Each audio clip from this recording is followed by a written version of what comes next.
Good morning and welcome to the opening session of the ADC Women Empowerment Forum for the 2019 Alex Odeh Conference. According to Dr. Barbara Harold, a professor at Zayed University in Dubai, it is clear that women leaders in Arab world are becoming more visible and their influence is being felt across many sectors of the business world, despite the fact that they continue to represent a small minority of Arab society. Yet this minority increasingly punches above its weight, and these women leaders act as role models and agents for change in Arab society. The purpose of this panel is to gain insight on the experiences, opportunities, and struggles of two current Arab women leaders. We will mainly focus on what has been influential in their lives and how it has influenced them as leaders today. My name is Talar Samuelian. I am the coordinator of the Southern California ADC chapter, and I will be the moderator of this panel. I will begin by introducing each of our panelists. Each will provide their story, and we'll close the session with a Q&A. I will start with Rima Al-Duke, who's on my left. She is an Arab-American woman who was born and raised in Lebanon. She moved to the United States in 2006 as a single mother with her two children. She has been serving for 6 years as a consular officer at the Consulate General of the State of Qatar in Los Angeles. Hello, everybody. It's nice to have you all. And I'm delighted to be on the same panel with Talar and Sara. Should I start right now? As Talar said, my name is Rima Al-Daouk. I came to the United States as a single mother in 2006. I have a daughter and a son. Perhaps my experience in being here for 13 years is similar to thousands and thousands of women who came to the US at different stages of their age.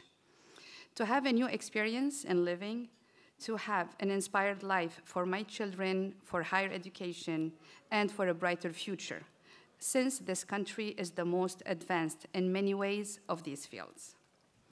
As a single mother, with two children with limited resources and a specific heritage, it was hard. It was a struggle. From my experience, I found out that you have to have the courage of demanding your rights. You have to have the wisdom to adapt to the need of children's education. You have to have the energy to meet the many daily demands on your time. One could feel this is a description of a superwoman, but it is not. It is what is needed to excel under those given circumstances. There are thousands and thousands of women doing this every day. I really started with very limited financial resources. I had two children, and I did not have the opportunity to go to the university in Lebanon. I came to Los Angeles at the age of 37. My first job in Los Angeles was at Al Arab newspaper as the assistant to the editor-in-chief. It was my first step to settle and to connect with the Arabic community. I started learning the rules, the regulations of the country. I remember how challenging it was to pass the test for the driver license. It was really hard for me. I had to go maybe 2 or 3 times in order to pass my test. But although I drove back home in Lebanon for more than 20 years, but it was really hard in here because you have to learn the rules and the regulations. I was happy and content with what I was doing, what I was accomplishing at the newspaper, but the need of my children's education required me to have a second job as a private teacher. It took me few years of hard work and struggle, where at one point I had to have 3 jobs until I was able to stand on my own feet. That's when I decided to go back to college and got enrolled in West LA College to get my paralegal degree. I was lucky enough to be introduced to very well-connected people in the community who helped me in my professional career. I worked for 3 diplomatic missions in Los Angeles, the Kuwaiti Culture Attaché, the Consulate General of Lebanon, and the Consul General of the State of Qatar, without hesitating to take a second job to meet the necessary today's living requirements. I'm now and I'm proud to say it, I'm 50 years old, and I'm the consular officer at the Consulate General of the State of Qatar.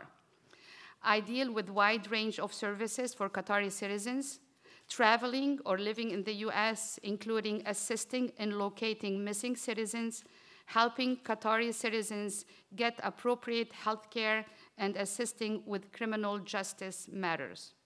I lead the department who is in charge of issuing tourist and business visa to Qatar. I process all legal and commercial documents. I renew and issue Qatari passports, and I represent the consulate in all of the US Department of State events, seminars, and conventions. I also currently serve as a treasurer of the ADC LA chapter. I am a board member for the Future Movement California chapter, and I am a California notary public. Being a consultant to Dr. Raymond Jallow, Dr. Raymond Jallow's charitable foundation gives me happiness knowing that the time I'm spending makes a difference to others. As I said before, I came here as a single mother with 2 children, a daughter and a son. Now my daughter, Aya, just got her nursing bachelor degree in the UK. She is married to a British Lebanese and just had her first baby girl, a very cute baby girl. She is beautiful. My first grandchild. My son, Muhammad, and his fiancée are now residing in Texas, Houston, working and studying for their degree. Today, my purpose and passion is helping other women achieve their goal in reaching the top of their field and to be an effective member of their community. Helping others can be in many ways. We can help others in many ways. Sometimes it can be financially, sometimes it can be by just taking a few minutes of your time, by doing kindness to another person. It can be something small or the start of something big. It can be by putting a smile on someone's face, by donating something you don't use, by helping maybe somebody find a job. If you have the opportunity to help somebody find a job, it also would be a good way of helping. By taking the time to teach someone a skill that you know, and most importantly, leading others the way, the way to success.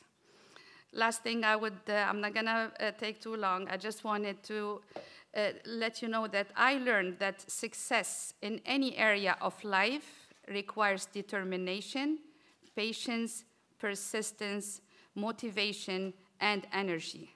You might meet obstacles, difficulties, hard struggle. There might be delays and failures.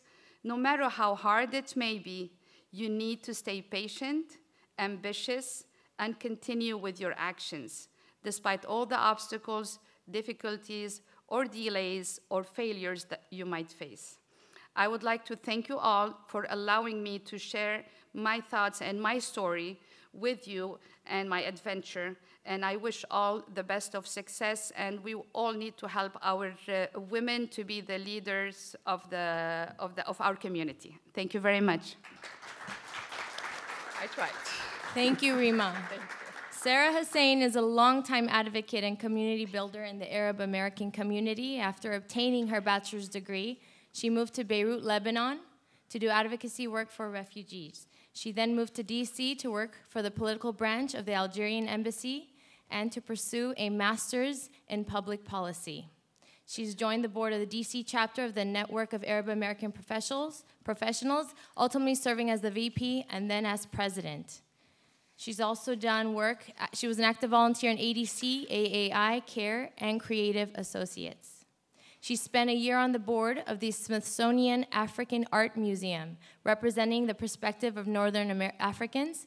To date, Sara has launched NAP chapters in Seattle and San Diego, and has continued to volunteer with ADC San Diego and the annual Arab Film Festival. Professionally, Sara's interests lie in the intersection of technology and social impact. Sara is a diversity and inclusion practitioner for the telecommunications company Qualcomm. She is currently pursuing her executive MBA at Wharton's Business School. Thanks. All right, well, good morning. How's everyone doing? Happy Saturday. So my story is actually very different than Nima's, which is a great testament to ADC for thoughtfully planning this panel. I do want to start off by saying thank you to ADC for this opportunity. It's exciting to reconnect and see old friends from DC. So I was born in Algeria, and I was there for about a year. I have that shot that proves that you're born in a foreign country. And my father, we moved here about right when I turned 1. And so I have the perspective of an Arab American woman growing up in the United States with very strict parents who don't know what to do raising a daughter in America. I think I attribute a lot of who I am today to my father and my mother. They both gave me different skill sets and resources to how to navigate your identity, your culture, and to be proud of it. And that's something that I wouldn't be here today if I didn't have that. My father is a software engineer. He's a very logical person, but he has a lot of compassion and humanitarian in him. And so I grew up going to protests for Somalia, for Bosnia, for Algeria during the Civil War in the 80s and 90s. And I grew up as an activist. I remember going to ADC protests actually growing up in San Diego. And so I always had that blood in me. And so I went and studied international relations. Against my parents' wishes, who wished I just would become a doctor. But I had this vision of becoming a journalist. I wanted to go out and document what was happening in the world, become an international lawyer. And so I went, as soon as I graduated, I moved to Beirut. I worked in Palestinian refugee camps. And I was just this ambitious young 20-year-old who really wanted to change the world and help the Palestinian cause and help Lebanese refugees and just do good. After a year, my parents encouraged me to come home. There was the Rafiq Hariri bomb, and I stayed for about a year. I mean, it was one of the best things I ever did in my life. I traveled the entire Middle East. I ate a lot of good food. I learned so much about the politics, and I think the difference is when you're here, you experience what is the Middle East very differently. But boots on the ground, I learned so much about what it is to be an Arab in the Arab world and how Arabs even perceive other Arabs. And I learned a lot, and I think that was the best gift I gave myself, was to go back. And my parents always laughed. They said, we brought you to this country not for you to go back, because I wanted to stay longer. I loved living in Lebanon. I was very fortunate. I've been to Palestine 3 times, Syria 4 times. I've been very fortunate to be able to interact with everyone, from in offices to cab drivers to the person who runs the Dukan on the corner. And you learn a lot when you speak with people, and your level of compassion increases around the world. So I came back to DC, decided to do a master's in policy because I felt like the only way you'll ever make any difference or move the needle is through policy, is through politics. Little did I know. So I moved to DC, and I had a very inspiring 7.5 years. I have a lot of energy. And I think I attribute that again to my parents. And my mom raised me all the time saying, remember who you are, remember who your grandparents are. Both of my grandfathers were held captive by the French during the war. I've had uncles who were taken in. I come from a history and lineage of fighters. And for me, growing up here, the opportunity that my father gave me, I knew that I also had to continue that. Like, what can I do? I felt very privileged. I would go back to Algeria every 2 years. My summers were in Algeria growing up, but I always knew I was different. And society reminds you that you're different. When I'm in America, oh, you're different. You look exotic. Where are you from? When you're in Algeria, oh, you're American. You're not really one of us. When I'm in France, everyone looks at me and says, you're Algerian. I'm like, how is it that only in France people just know who I am? It's amazing. And actually, funny story, I was walking in Paris, and this guy looked at me, and he said, you're from Tlemcen. He knew the city I was from just by my facial features. And that would never happen outside of maybe Algeria or France. And that goes to show that how Arabs are everywhere, our diaspora is everywhere. And it made me check in with myself. Sometimes I take myself for granted, whether it's my hair, my features. So I'm a constant ambassador. And I feel that in the workplace. I feel that in school. And so when I was in DC, I took that seriously. I joined, ADC. I've been to every gala and party in DC, the Mujaddara nights, the fashion shows. I mean, it was amazing. I volunteered with CARE. But I will admit that my second job was the Network of Arab American Professionals. That's an organization that brings Arab professionals together. I'm glad to see you nodding. Thank you. It is a growing national organization. We have, I think, over 11 chapters. But I joined the DC chapter when it was very small and homogenous, primarily Palestinian. And I came in and I just rose the ranks. I was political chair, then social chair, then VP, and I dedicated 12 years of my life to NAP, and I will drop anything for NAP. I think the importance of community and connection is so important in the Arab community. We need one another, and we need to rely on one another, and I think a lot of times we forget that. And I've personally seen through my experience with NAP the value of the connections made with other Arab. I've seen marriages, I've seen best friends. I've personally met most of my best friends and connections actually through NAP because you come together for a common goal and purpose to build that cultural awareness. So also I will say that my strategy with NAP was to be more inclusive. I built a board that was very diverse. I wanted North Africans, I wanted Sudanese, I wanted across the Arab world, I wanted Muslim, I wanted Christian, and I built a board of 12 people literally reflecting the Arab world. And I will always say that DC was some of the best years of my life because of the opportunities I got and the relationships I built and what I learned. So I wanted to talk about that activism. But I had to leave DC. I moved to Riyadh for a year, and then my career took me down different paths. I've been in tech for the last 10 years. But through your professional history, you are always an ambassador. I started Arabs at Amazon. I was at Amazon for 2 years. I started the Affinity Group. And now at Qualcomm, we have an Egyptians group and a Lebanese group. And so there's always little things here and there that you can always, I play into my identity and I bring it with me to work and I bring it in my personal life. Currently in San Diego, where I reside, which is the best city in California, I help with ADC. I've been back and forth with joining the board, so maybe one day, inshallah. But right now, I joined their Teach and Learn Literacy program, where I tutor a refugee family. San Diego has one of the largest Syrian refugee populations. So 2 years ago, we got a huge influx of families, and actually, unfortunately, a lot of them were not educated. They didn't know how to read, and they had hard skills. They could paint, they can build, and even their kids didn't really have the discipline of going to school. The kids I was working with, because they had moved around from camp to camp in Jordan and Europe and now America, they had no sense of discipline.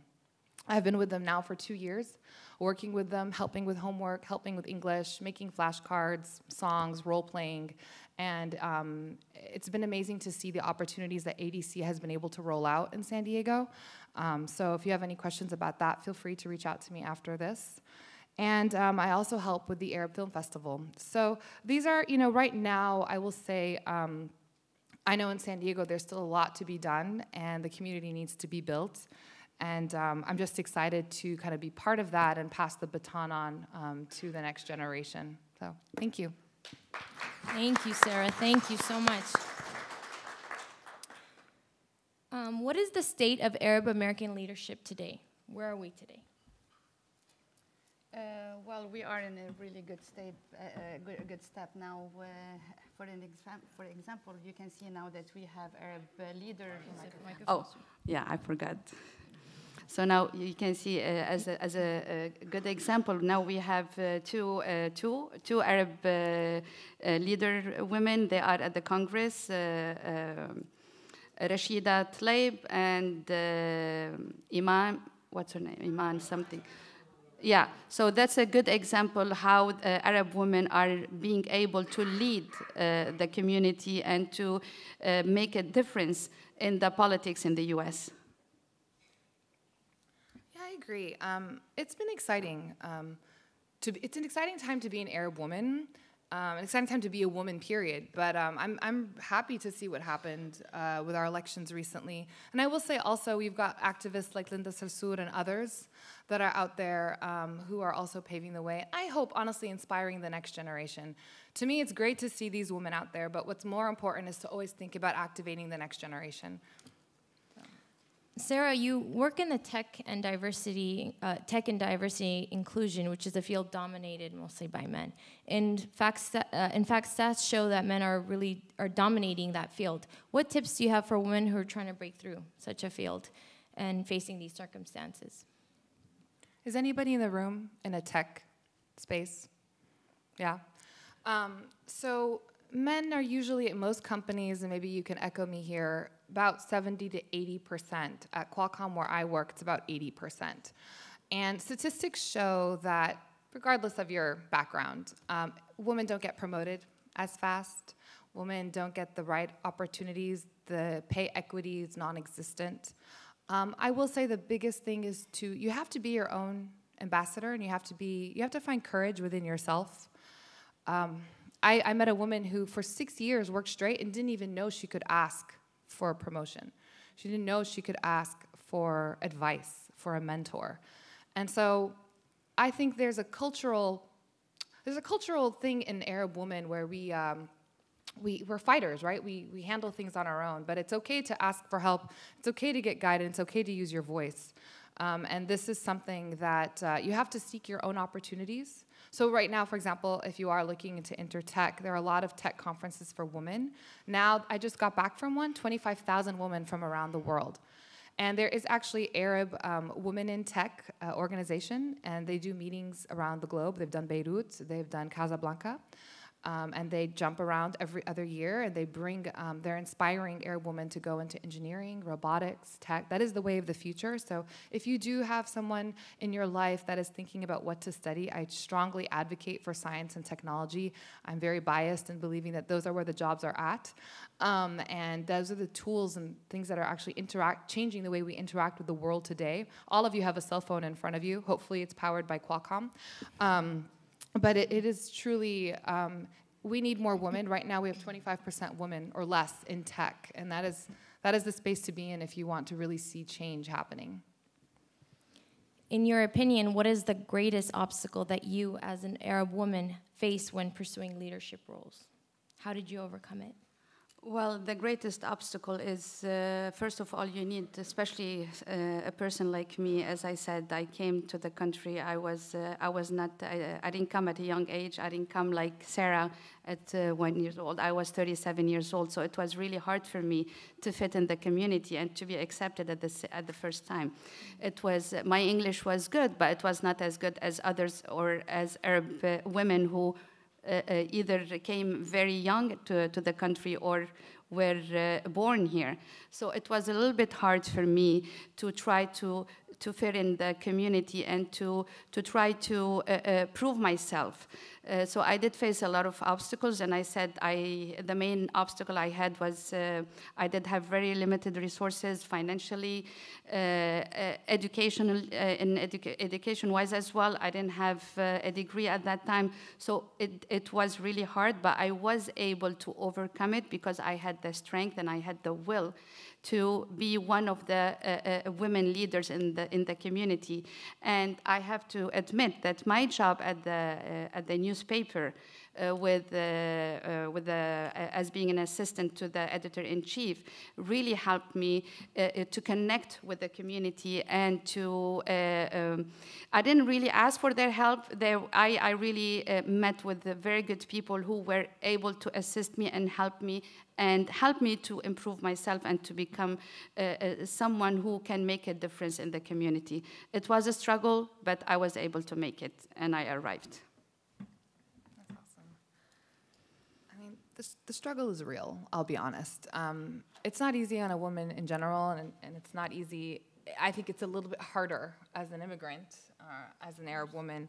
I had a situation personally in my life where I had to leave the workforce for a couple of years. I went through a divorce and a move, and it's hard to get back into the workforce, and it's really hard when your name is a bit different, and you have, just my narrative is different than other women, right? And so, it's about your connections. I will say that build your network. That's extremely important. And you have to, to your point, is that you have to have a lot of persistence and perseverance, and you have to pound the pavement. And so I will say that there's that theme that I'm going to keep bringing up, and that's kind of that element of like fighting, like always, know who you are, know what you want, and have that goal, but you have to be willing to wake up every day and go after it, and it takes a lot of work. It's not easy. I will tell you, in the workplace, I feel like I'm a constant ambassador, but you also garner a lot of respect as well. So, and it's interesting as an Arab because we fall into the white bracket on the census, but a lot of Arabs, it's an identity tug of war, right? So it's just, I will say that it's not easy, and I think understanding that that's okay, and that if you look around, it's usually not easy for a lot of people, especially when you come from an immigrant population. Well, another theme I'm hearing is that of identity. What is your relationship with your identity, and how has it changed over the course of your life? Well, I always keep remembering myself from where I come, and to keep that heritage, and to also teach it to educate it and teach it to my children and to other youth in our community, because that's how we need to keep our identity. We need to educate them. We need to make them proud of their identity. That's why I always try to surround myself with Arab Americans, with people from my community. It doesn't have to be Lebanese community. No, I'm involved in many communities: Iraqi, Lebanese, Jordanian. So we have to always keep helping each other and communicating with each other. I would like to give a really small example. I don't know if any of you knows the former ambassador of Egypt, Lamia Mkhaimar. She is one of the good examples of how we should always keep our communities together and in charge. She was the ambassador of Egypt, the consul general at the consulate of Egypt in here. But you would see her everywhere. You would see her in all events: Lebanese, Kuwaiti, Iraqi, Syrian, everywhere, because she wanted to keep that. She wanted everybody to remember where we come from, and she wanted to unite all the communities together. So we need to educate our children, our youth, and keep them remembering where they come from. And I always remember where I come from, and I'm so proud of it. So my journey with my identity has been kind of up and down. As a child, you always feel different. My mom would give me sandwiches and pita bread, give me dates. She'd like throw in Algerian desserts, and I was just, as a little kid, it's awkward. I grew up in the Midwest. It felt awkward. And my hair was different. And I wanted to be like everybody else. I just wanted to go to slumber parties. I wanted to dress up for Halloween. I just wanted to feel like everyone else.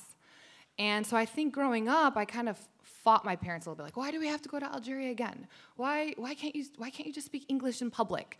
And as I grew older, I think end of high school, I really came to love and respect my identity and my culture. I was the only one fasting at high school, and I had to go home for family dinners. My dad had a rule. We had to have dinner as a family, and none of my friends had that rule. And but then I really came to, I don't know what happened, but like senior year, I think all that, the conditioning that my parents did really started to pay off, I think because I was going to college. And when I went to college, I joined the Arab Club. I was also on the board of the Arab Club there for 4 years. And I just really loved everything about the culture even more. I no longer looked at my identity as something holding me back. I looked at it as something empowering. But you have to go through that journey, and I think I appreciate it more. It got me to be so active. It got me to always pay attention to the news and build that network, because I think I had to build my way to it. It's not easy raising a family here, and it's not easy, being different. But once you start realizing, okay, you know what? This is amazing. I am an asset, and I have these viewpoints, and this is why. And so I started really embracing my narrative and realizing that it's powerful, and people respect you if you respect yourself. So now my friends always tease me, like, God, you're so Arab. And I'm like, I don't even know what that means, But I love it, because that is my lineage, that's my bloodline. And that is hopefully what I want people when they walk away from me, they remember, like, oh, Sara, she's that Algerian girl. She's proud. Or when I serve or I have people over, there's always that hospitality I bring, or there's something about my culture that other people don't have, and I want to leave people with positive impressions. So, yeah. I think now it's great, but growing up it wasn't. Right. In the process of building that identity, how have you built confidence and resilience over the course of your career? Well, I built confidence in a way that I always believed in myself, that I can do it, that I can pass through all the obstacles and the struggles. I knew it was going to be hard, and I have to be patient. It took a few years until I was able to prove myself, but I had always confidence that I can do it. I kept waking up early to go to prove to myself, to prove to others, not only just to myself, that I can do it, and I was able to do it.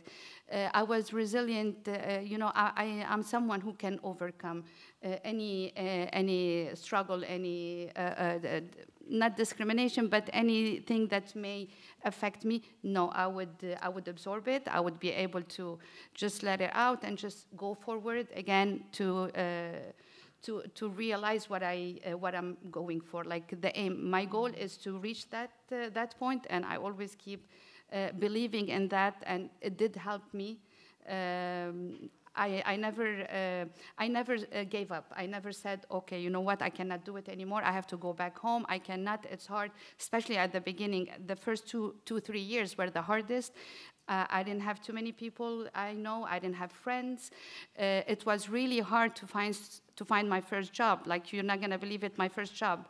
I had to go from one store to another on San Fernando Valley because I didn't know anybody and I needed to find a job. So I went to one store to another to ask for a job, and everybody asked me, the first thing they would ask me, do you speak Spanish? And I say, no, I don't speak Spanish. Oh, no, then we cannot hire you. Until God helped me and sent me somebody who it happened to be that he was there and he spoke Arabic. And he said, oh, where are you from? I said, I'm from Lebanon. He said, I have the best job for you. Do you know computers? I said, yeah, I've worked at the bank in Lebanon for 10 years, and I'm an auditor over there at the Bank of Middle East of Africa Bank. He said, then I have the best job for you. So he did connect me with the newspaper, and that was my first time. Yes, I know computer, but that was completely different from what I used to work at the bank. And you know what? I said, it is hard, but I'm going to learn. I had the will, the ambition, and the persistence to learn something new. And I did, and thank God I'm here today, and I thank God for everything I have right now. I go back to my parents when it comes to confidence. My mom, loved my mom to pieces, but yelled a lot at me. Always reminded me. It was good yelling. It was always like, remember who you are. You're this. And she always instilled that. And I think she also she knew that I could move mountains. She would always tell me that, like, the stars are your limit. The sky is your limit, Sara. She pushed me. Apply for this scholarship, audition for this play, try out for that team. I will say that my parents, they both immigrated here. They came to school here. And I think I watched them on their journey of building their confidence, especially my mother. She was young. She came here at 19 with a baby. And watching my mother build her confidence, she just overcame so much. She's my role model. It's not easy. I don't, can you imagine coming here not knowing the language of the baby? And I think I always joke with my mom, we grew up together. And it's true. I think my mother really formed who I am. And my father, he just kind of, there's a story how he threw me in the pool when I wasn't even 2 years old and kind of threw me in there. My mom freaked out. But that's who he was. He was like, learn to swim, right? And there was no I can't in my house. There was a how. And I think this is what formed me as a person. My father spent late nights talking to me and really built that sense of courage. So I stem a lot of my confidence, I think, from my parents. And they always laugh because they say they think that they don't know where I get it from. But I always say, I'm your product. And so I attribute a lot of it to them. You both mentioned the importance of mentors and support systems. As stories have emerged from women's experiences in leadership, a significant element in their development was the support of key people in schools, family, or workplace. Who have been your role models or mentors? Well, I have a role model, actually. It's a very, very educated, smart, elegant woman. Her name is Amira Matar. She made a difference in the community. She made a great job building the House of Lebanon. I don't know if anybody knows about it. She did come here a long time ago with also, she was a single mother like me. She had 2 children. She also struggled in order to achieve and to reach what she is at right now. She is always she's my role model, and I hope one day I can be another Amira Matar. I always tell her that, and I'm so proud to have somebody in our community like Amira Matar.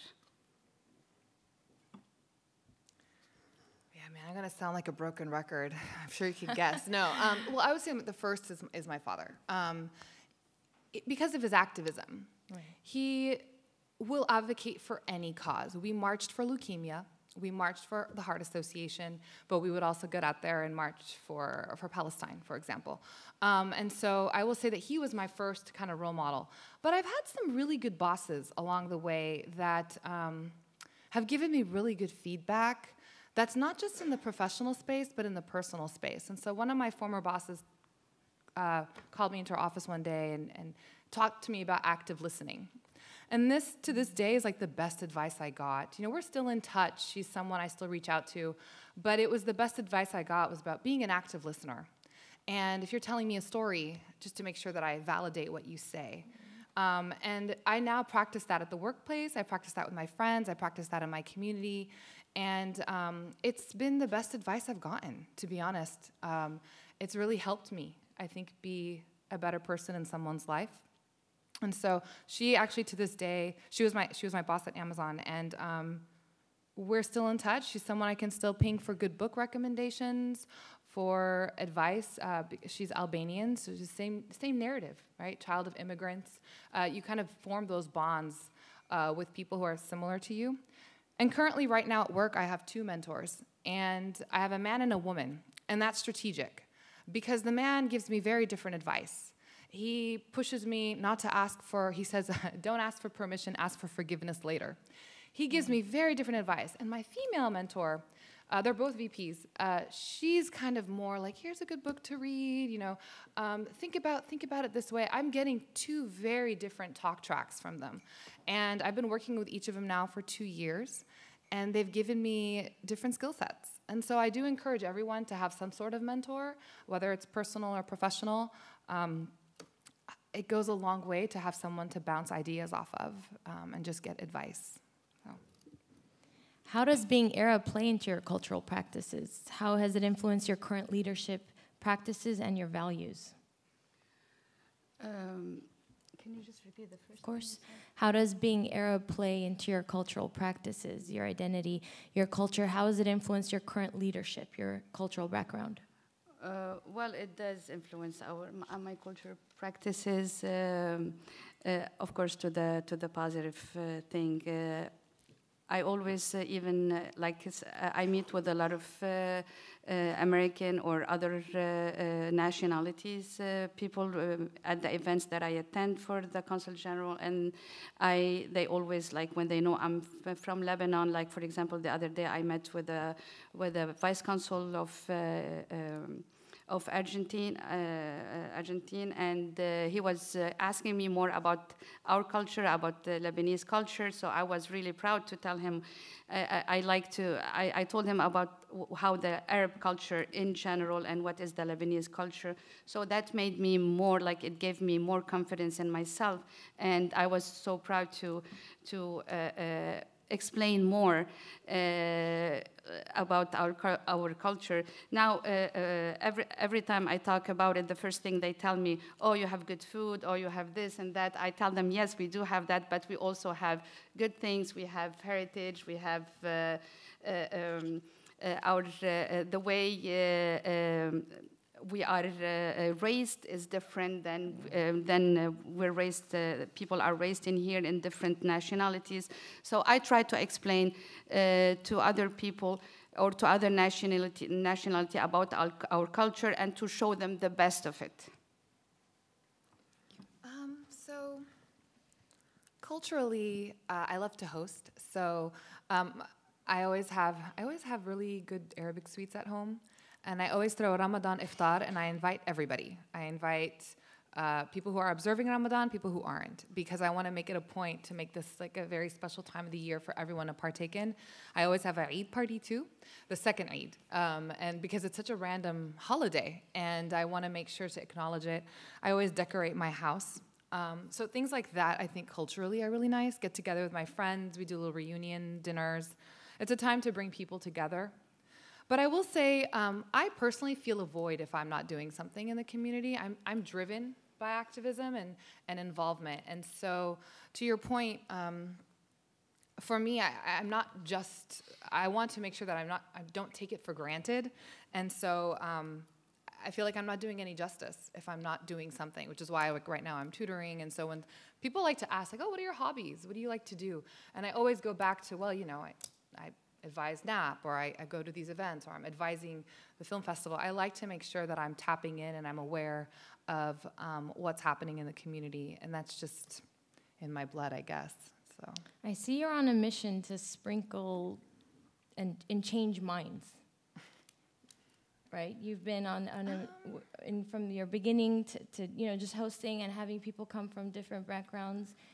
You're evolving mindsets. Yeah, that's a great way to put it. I think it's like you feel like you're always raising awareness. Right. You know, if I had a penny for how many times someone said, "Oh, you don't look Muslim," or you don't look African, you don't look Arab," and it's so great because I love dispelling stereotypes. I love engaging in conversation and kind of going back and forth, helping people better understand the world, and it's not so black and white. And I think what I've experienced is that a lot of people just don't know. They're ignorant, and ignorance comes from fear or lack of exposure. I can't tell you how many times I've also been everyone's first Algerian. And so, you know, Algerian is a smaller community in America, even though we're 45 million country population. But yeah, I think that there's a responsibility that in my head that I have. I'm proud of my last name. I'm proud of my lineage. And I guess I do communicate that. And what saddens me, I meet so many Arabs who change their names, change their last names, and will literally admit, like, oh, I don't do that stuff, or oh, I don't want to go to that. And it's because it's an uncomfortable time to be an Arab. And I'll be honest, every time the news comes on and something happens, my whole body tenses, my shoulders go up, and I'm just praying it's not an Arab. It has been hard, and I think our community has taken a huge hit because of the political space right now. And it's not a time to be proud and say that I'm Arab. It's, you know, I'll tell you a story. I was with my friend, he's Syrian. We're at a big picnic, and I was introducing him to some friends, and they're like, oh, where are you from? He said, just some war-torn country. He didn't even want to say where he's from. And he was born and raised in Syria and came for the war. And I met another person recently, and he said his name was D, and I was like, oh, where are you from? And he's like, Syria. But he was so dismissive. And those things sadden me. And this is actually what's happening. I think nowadays that we need to address is that there's this lack of pride. And so that saddens me, which is why I think I always want to make it look like it's normal and it's okay to be proud of where you're from. I just want to add one thing about when Sarah, you said about someone told you don't look Muslim. Right? It happened to me one time. I was at the food court at the mall, and I was eating. There were two women. They asked me, can we sit here? I said, yes. So they looked at me. I'm just wearing like regular, like everybody else. So they were nice. They said, where are you from? I said, I'm from Lebanon. It happened to be that they were our neighbors. So they said, you definitely are Christian. You're not Muslim. I said, why do you say so? She said, because you don't look Muslim. I said, is there any specific feature or specific look of being a Muslim? So it is good not people to know who you are, but at the same time, it is sad when they say, oh, you don't look Muslim. You know what? You cannot give an identity. Just say you don't look Muslim. That means in her idea, in her mind, Muslim, they should look awful maybe, they should look indifferent, not elegant or something. So I had to explain to her that there is no difference being a Muslim or Christian, or you're not gonna be able to differentiate if I'm a Muslim or a Christian because of my look. So I tried to educate her. But it is sad that a lot of people, they do have this idea in their mind that, oh, you don't look Muslim. So I really was sad a little bit when she said that. Even when people are exposed, they don't even realize their own unconscious bias. My boss right now has made so many comments that he doesn't know are really offensive. He's like, oh, wow, you're so cool. I didn't think you would do that. Or, oh, wow, you do this. And I'm just like, where are you getting these stereotypes from? But I think just because he started, and I had just started observing Ramadan, and I think he just was like, oh, Sarah, I gotta, be careful around her. And then he starts realizing, oh, she went parasailing. Oh, she went skiing. And it's like, oh, wow, I didn't know you were so cool. And I'm like, these things are mutually exclusive. He doesn't know Muslims would do that. I was actually in the diversity and inclusion space. I meet a lot of people who believe that they are inclusive.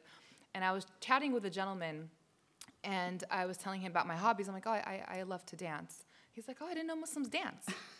And it took me like 5 minutes to lift myself from the floor and be like, what? And then I said to him, I said, how would you feel if I said I didn't know Christians read? I didn't know, Jews slept. Like, you can't mix a religion or a culture with a hobby or an act. And so he was so innocent. He just didn't know. He's like, I just didn't know Muslims danced. And it's a learning and a coaching opportunity. And so I've gotten so used to this. I'm sure, Rima, you as well. Like, I just feel like I'm always explaining something. Yeah, exactly. So, I'm going to open it up to questions from the audience. Do we have a mic for? Yes, thank you. Please stand. Introduce yourself, please. I don't need a microphone. Okay, thank you. I think if you could put a little more emphasis why in America Arab women are misunderstood. Because I think we have a misunderstanding on a national level that Arab women not only have to wear a hijab or whatever it is, so they identify them as Arab, but it's also that they are people who should be in the kitchen and just bearing children. That is a misconception in the American public, and therefore what can we do as ADC to educate and inform, and what role would Arab women have to inform American women that we are the same like you? Thank you. Thank you. Sarah and I had a long discussion about that right before this panel started. Sarah? Yeah, there are multiple. I appreciate your question. It's a good question. So there are two things here. There's the culture, right? I think we have to, you have to fix your house before you also come outside the house, right, and fix the neighborhood. And I think that there has to be a belief from Arab men that Arab women are equal and that Arab women have the same seat at the table and have the same voice. And I think this is a growing trend. I think it's been there, but I think that there's cultural empowerment that needs to happen. More women invited to the table, more women leading boards, leading organizations. Number two, to your point, I think there's a huge element of media.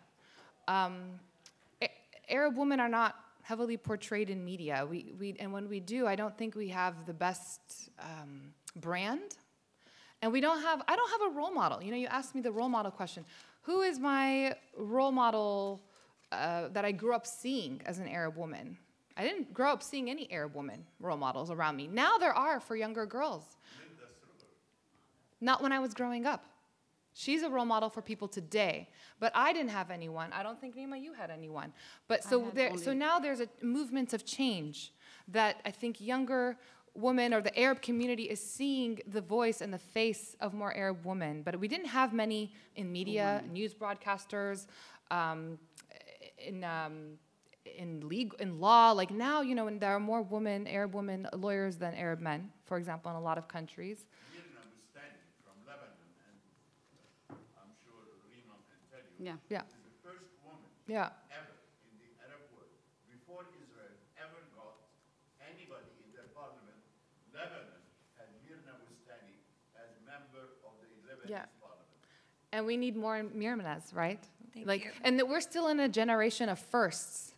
We're still dealing with the first this and the first that across the board. But I think that the more we push our children into being into these different careers where they have a voice, and also you asked about what ADC can do, right?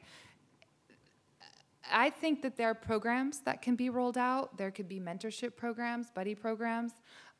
There's all delegations also to different cities. But I mean, there's coaching opportunities. There's a lot to do. But I think there's an empowerment initiative that needs to happen within the Arab community itself for that women feel like they are active, equal agents as well.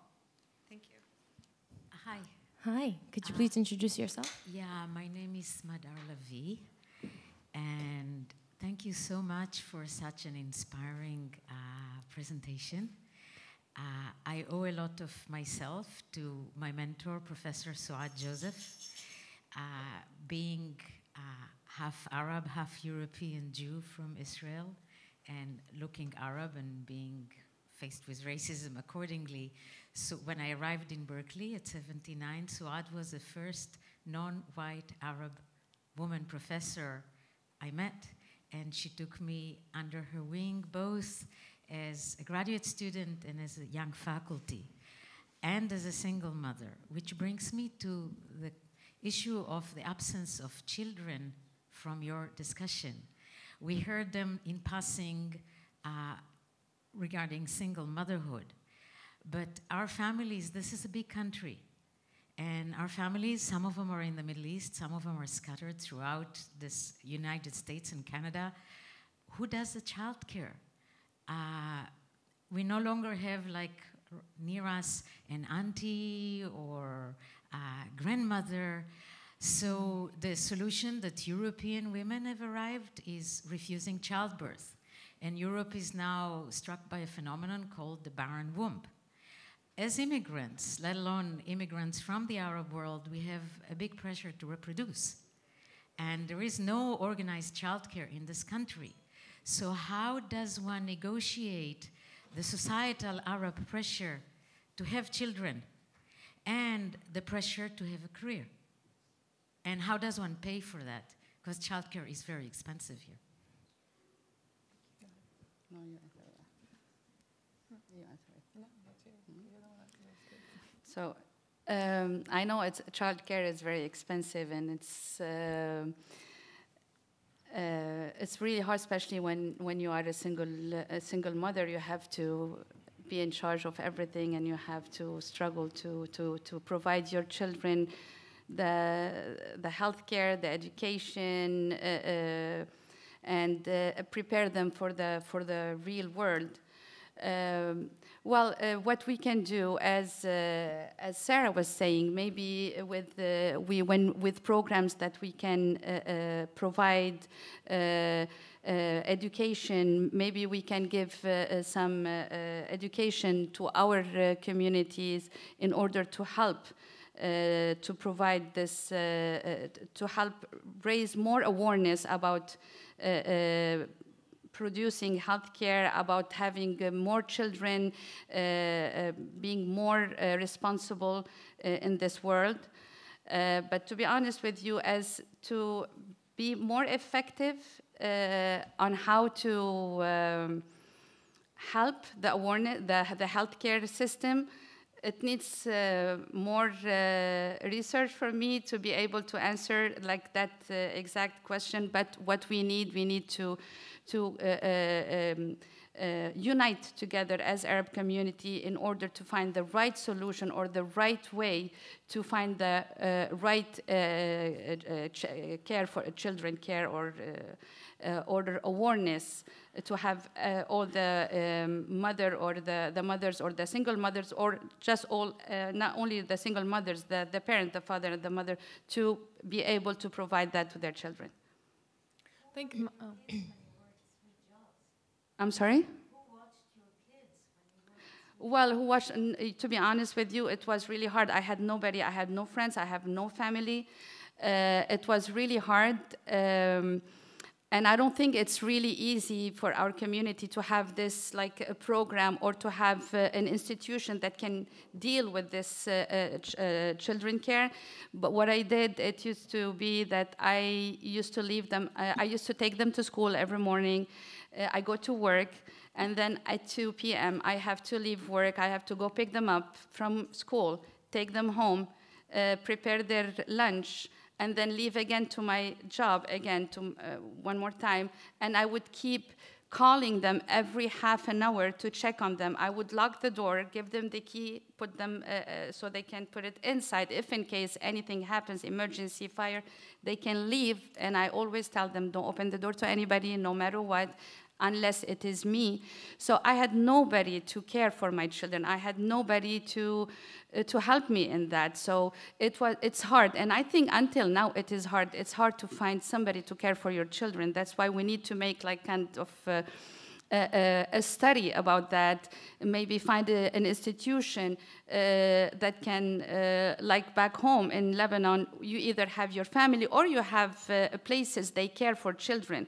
Here we don't have that. It is hard, but sometimes you have to do what you have to do in order to reach your goal and to keep going. Thank God my children were easy to deal with, and they would listen to what I say all the time.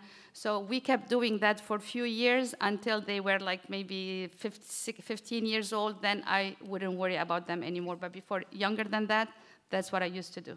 Thank you, Rima. I will say, just really quick, just change of trends now. I feel like my generation, they really debate having kids.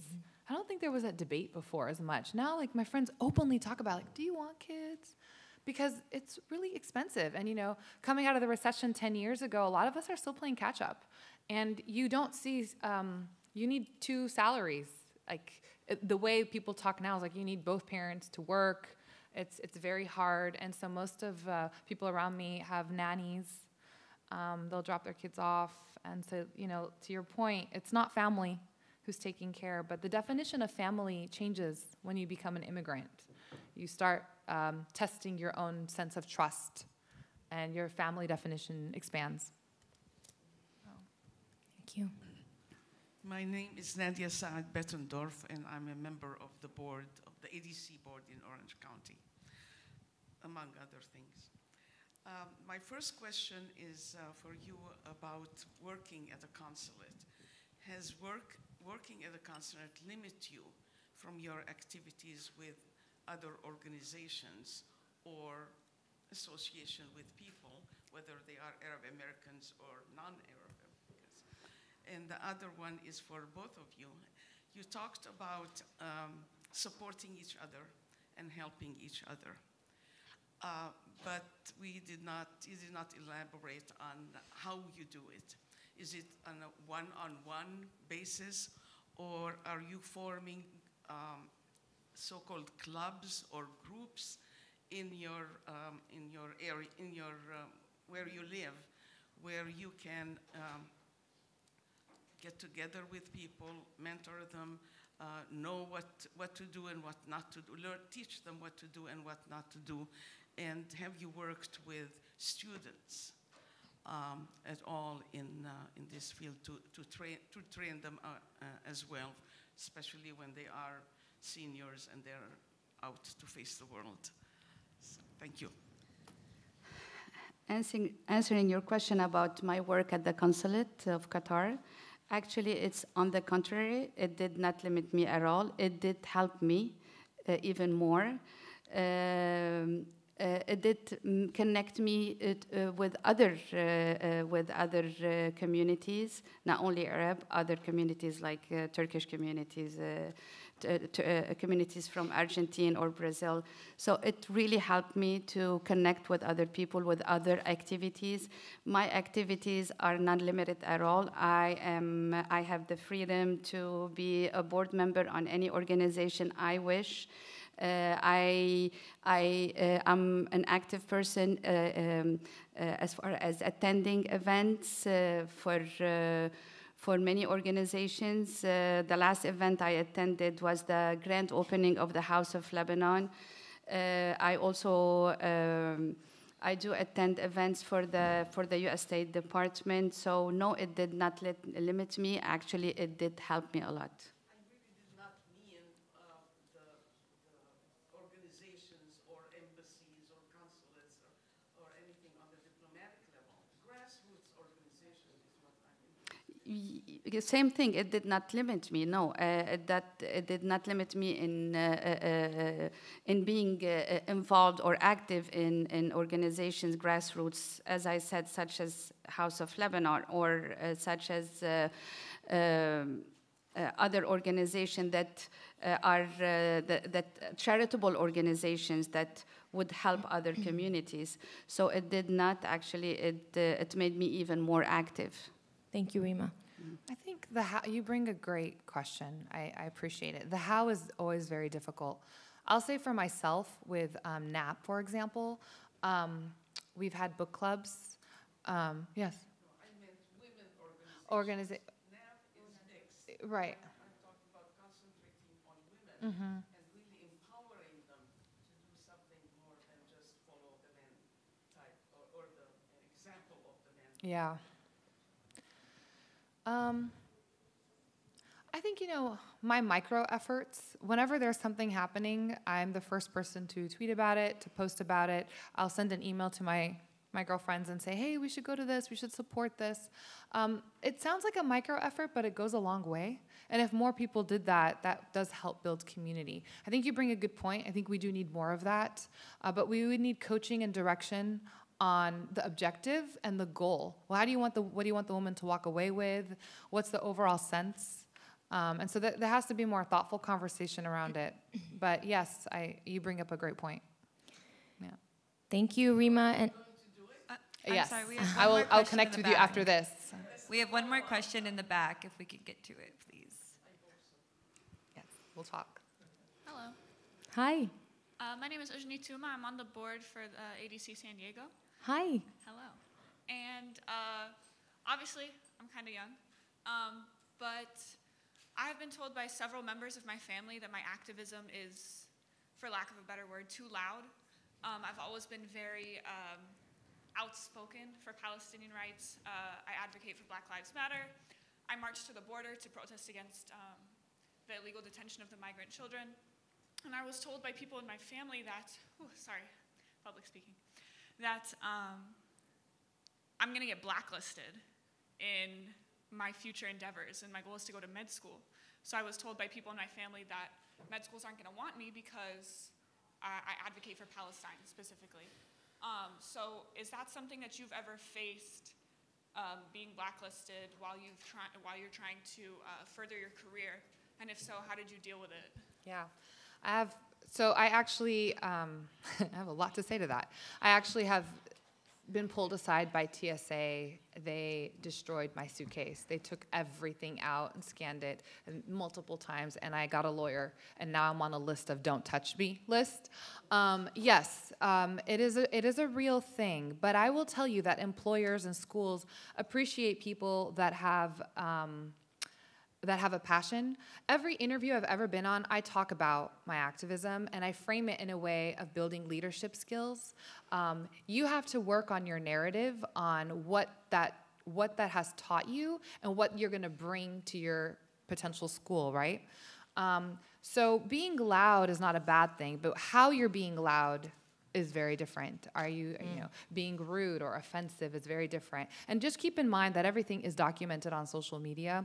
So I think advocating in terms of justice and peace and having an opinion, no one will ever fault you for that.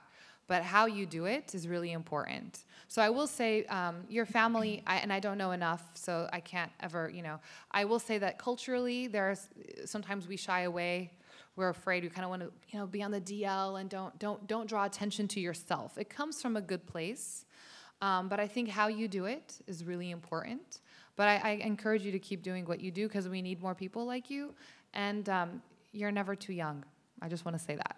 So Thank you, Eugenie, for your question. Thank you, Rima and Sara, for your time and your willingness to share openly with the group. It was an honor to moderate this panel. I want to thank the audience for your time and for your interest. I hope you enjoy the rest of the conference and tonight's banquet. The next session on the case of Alex Odeh starts at 11:15. Thank you. Thank you. Just a quick note, we're going to try to start the next session a little early because it is